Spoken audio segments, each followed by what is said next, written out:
काकी मूं ॿुधो आहे त मोर शहर में के मैडम वटि कमु थो करे। हा, इहा ख़बर मूं बि ॿुधी आहे। अदा रांझण चए पियो त हू मैडम मोर सां शादी करण थी चाहे। छा इहो सच आहे काकी? इहा त रांझण खे ख़बर हूंदी, छो त मोर सां उहो ई मिली आयो आहे। छा मैडम शादी कंदी त तव्हां मोर जी हुन सां शादी कराईंदव? ज़ाहिर आहे, मैडम शादी कंदी त पोइ कराईंदासीं। न काकी, इहा ग़लती न कजो। छो? जेकॾहिं मोर मैडम सां शादी कई त उते वञी हुन सां शहर में रहंदो ऐं तव्हां हिते अकेला थी वेंदव। केरु त तोसां कम में हथु वंडराईंदो? छा काकी तूं नथी चाही त मोर जी कुंवार का अहिड़ी हुजे जेके हिते तोसां कम में हथु वंडराए, तुंहिंजी ख़िदमत करे? मैडम सां शादी कंदो न त उनखे बि हिते ई वठी ईंदो, असां सां गॾु रहंदी। तूं चरी आई काकी, भला मैडम हिते अची रहंदी?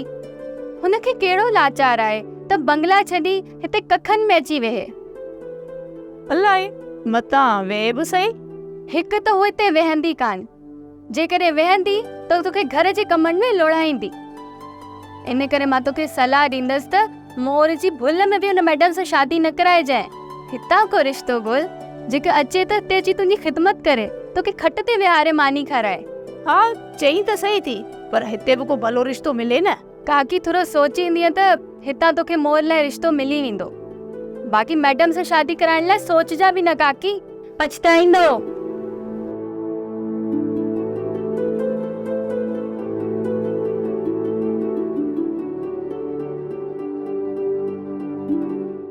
हवा, पोइ तव्हांखे ईअं लॻो त मोर उते इहो कमु कंदो हो?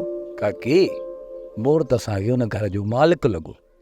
हिन वक़्तु जेको असां सुखियो टुकुर खाऊं था न, इहो सिर्फ़ु ऐं सिर्फ़ु मोर जे बदौलत। उन मां ज़ाहिर आहे त मोर कंहिं वॾे ऑफिसर जे घर में कमु कंदो हूंदो। काका मुंहिंजी असां हुननि खां पुछा कोन कई, पर लॻनि ऑफिसर पा।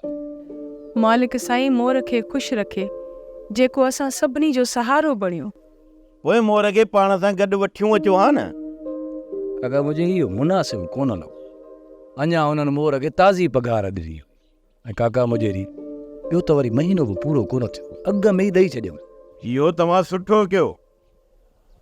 वक़्तु गुज़री वेंदो, ख़ुदा कंदो त हिकु ॾींहुं मोर बि पहुची वेंदो।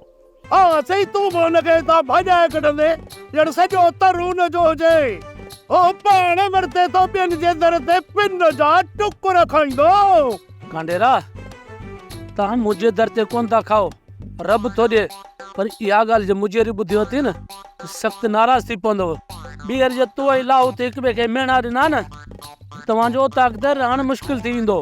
काका टिबा, तूं लाहू थी जे हिते रहणु बंदि करी या न करी, पर मां हुनखे हितां भॼाए कढंदुसि। इहा तोखे बि ख़बर आहे, सभिनी खे ख़बर आहे, मां हिते आयो आहियां त घटि न थींदी।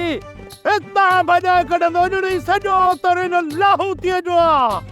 भलाई थींदी। सोप सीरियल मोहब्बतुनि जो माॻु तमामु एपिसोड्स ॾिसो हाणे HD क्वालिटीअ में। विज़िट करियो असांजो YouTube channel Sindh TV HD drama.